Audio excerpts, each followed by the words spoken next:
before that, let's talk about less important things like the Republican national debate. Less important things. Like Donald Trump and Ted Cruz, former friends, are now going at each other's throat. It is hilarious. Hilarious. It's like watching two high school girls fight each other. Amazing. It's like being in St. Mary's all over again.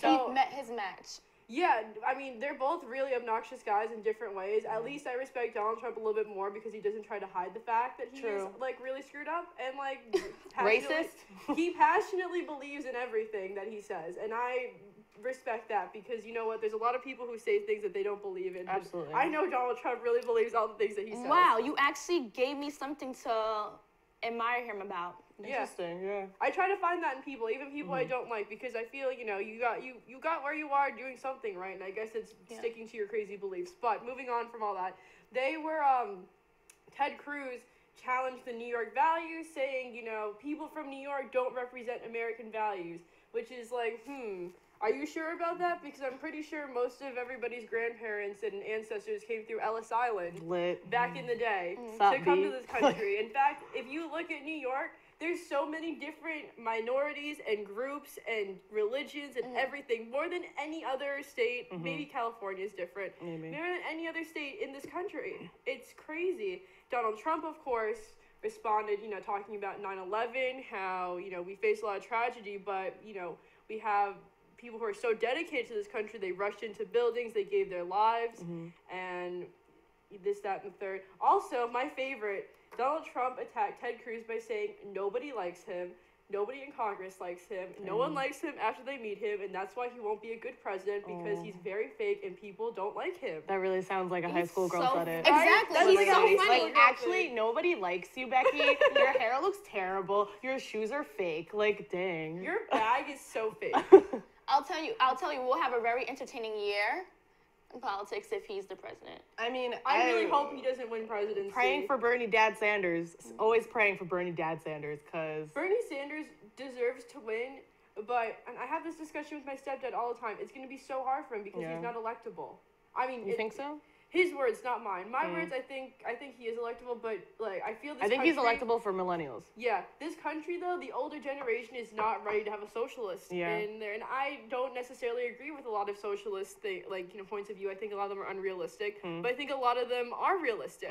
Certain points. I mean, my dad was talking about this with me as well, and he was saying, like, if Hillary is elected, which is kind of improbable in itself because she is a Democrat, and, like, after a Democrat is in office, it's very unlikely that a Democrat will be elected again. Yeah. She was saying that, like, she has Bill Clinton behind her as, like, an ally, as her husband, as somebody who can steer her in the right direction, and, like, everybody knows how much everyone, I mean, particularly black people, love Bill Clinton. You know what I mean? So I feel like, if Hillary Clinton was elected, I would be annoyed because she's annoying. Like, I would be a little bit more, like, set at ease because Bill Clinton is beside her. Here's my issue with Hillary Clinton. My issue is that I, as a woman and as a millennial, would love to see a woman president. I would love it. But I don't want to be Hillary Clinton. I think that she is everything that the Democratic Party is not. Yeah. She claims she's wishy-washy. She's wishy-washy. She claims to be for the people, for small business. But look who backs her. Chase Bank, Citigroup, CNN. She has all these big banks, corporations supporting her. Yeah. I don't see like the correlation between what she's saying that she is and what she really is. Yeah. And that's what bothers me. And if she wanted to say, like, yes, you know what, I'm a Democrat, but I have big business backing me, then that would be another story, because at least that's more reliable. But she is I love this word, a shyster. I love that word too. A complete shyster and a fraud. Yeah. And I really hope that she's just untruthful. She's not truthful, and she's not trustworthy. Yeah, not trustworthy. Not just that, but she, again, just not who I want as the first woman president. Yeah, absolutely. But, I mean, yeah, it's a hard place for feminists right now. It really is, because it's like hard out here. It's like, dang, like, really, like, many people ruining if it was up to me, Michelle Obama could be our woman president, and it Wow. would be That would beautiful. be great, right? She's so Can you beautiful. imagine Like, that? okay, Did you okay. see how good she looked? Okay, at the State of the Union, let's talk about this. State of the Because, Union. okay, she Did looked that like a sound freaking inappropriate? I'm sorry. ray of That sounds- sunshine. Like, I sound like a guy just down No. here. She looked like a ray of sunshine. And somebody was like, oh, her dress is like really expensive. How do poor people feel? I'm sorry. She's an attorney. She's not poor. She has a net worth over Obama's net worth. Actually, she makes her own money. Woman she, power. Like, she does all of the stuff herself. I'm sure that she doesn't need to dip into any savings from the government to afford a dress like that. Probably Hashtag not. girl They boss. probably even lent it to her. Most designers will lend dresses to. It was sold out, actually, that dress. Right? Yeah, it sold out like immediately after she wore it. And like literally honestly, would you want her looking busted? Because then you're gonna be like, oh, the first lady is ghetto. The first Exactly. lady They is did. this. They called. Yeah. They said she looked too. A lot of people are saying she looked like a man. muscular. Yeah. Like, let her live. I'm Look sorry. at her. Can Can we sorry. look at the previous first ladies? Like, can you stop now? Yeah, you need to Ridiculous. chill because like Check Michelle Obama. that melanin. Yes. as to Michelle Jasmine. Obama That's is the black close-up. girl magic, okay? Don't come at me. I swear to God. I love These Obama. daughters too, just watching them grow up, they grew to be so beautiful. So I mean, they were beautiful. beautiful when they were young, but I mean, they're like beautiful Yeah, young you women can now. see them like maturing now, Malia? like young, Yeah. Oh young my ladies. Oh gosh. my God, both of them Yeah. are so pretty. Oh my gosh. But State of the Union.